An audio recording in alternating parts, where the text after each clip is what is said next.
second question I think we need to ask is this. Are we a caring person? Are we a caring community? That's one thing that you notice with regard to Jesus, how caring he was, especially how he reached out to individuals like outcasts of their society. How he reached out to lepers, as we saw last Sunday. And to touch a leper, you were considered unclean. And yet Jesus wasn't afraid of that.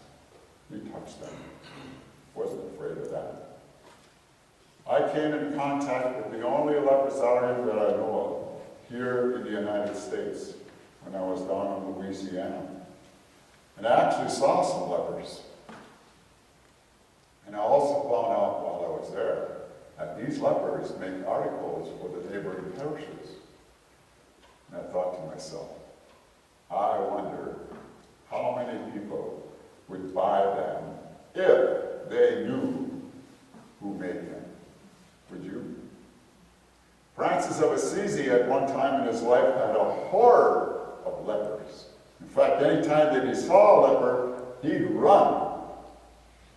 But then one day, the grace of God touched him so deeply that he embraced the leper, and that became the turning point in his life. I think that's what has to happen to us too. If we're really going to follow in the footsteps of Jesus, we have to embrace our leper, whatever that is, or whoever that is. There are some Catholics who have what I call a leper list. In other words, people that they will have nothing to do with. Absolutely nothing. Whenever I look at my Christmas list, I often say to myself, but who are the people that I'm leaving off that list? Who are the people that I'm not reaching out to? Who are the outcasts of our society today? Would I be willing to work with people who have the HIV virus? Would I be willing to work with people who have AIDS? Would I be willing to visit somebody who has cancer? Because I know there are individuals who say, oh no, I'd never visit anybody with cancer because I might get the cancer myself. And there's nothing further from the truth. But even as we reach out, to others, what you always have to be careful of is the fact that there are going to be people who will resist any kind of help, or people that are constantly complaining. There are some people, I think, that aren't happy unless they're complaining about something. I call them CCC people. Constant, chronic complainers. Always complaining about something. Reminds me of this husband. The wife would make him a poached egg, and he'd say, I don't want a poached egg. So she'd make him scrambled eggs the next morning. I don't want a scrambled egg. So after a while, she didn't know what to scramble to. So then it dawned on her. I'll make him a poached egg and a scrambled egg. And she put it down in front of him, and he looked at it, and he said, you poached the wrong egg.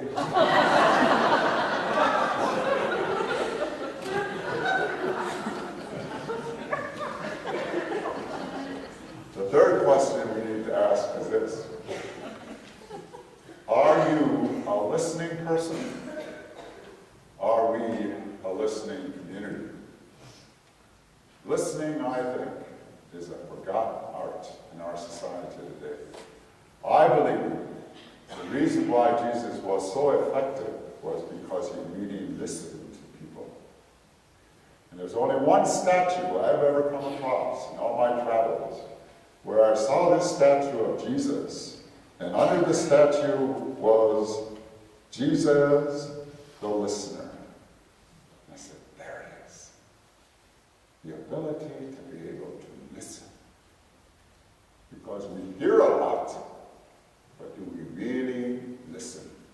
Jesus actively listened to other people, and when you actively listen to someone else, What you do is you just don't listen with your head, you listen with your heart. And when you listen with your heart, you listen to not only what the person says, but also to what the person doesn't say.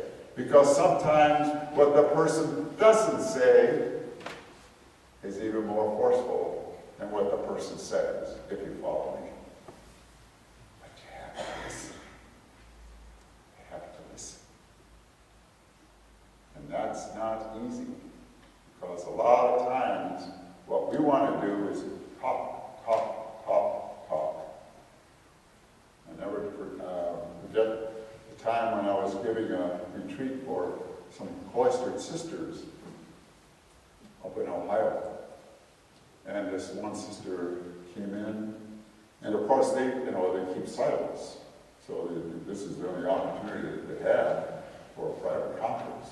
So she talked and talked and talked and talked and talked and talked and talked and talked and talked. Just went on and on and on and on and on. And all of a sudden she stopped and she said, "Now, Father, you say something." And I almost said to her, "Well, I thought you'd never ask." But it's so true. I mean, just observe yourself sometime. As far as even when people are speaking to you, aren't you thinking about maybe something else? Or you even have a tendency to fill in the rest of the sentence? See, that's why it's hard.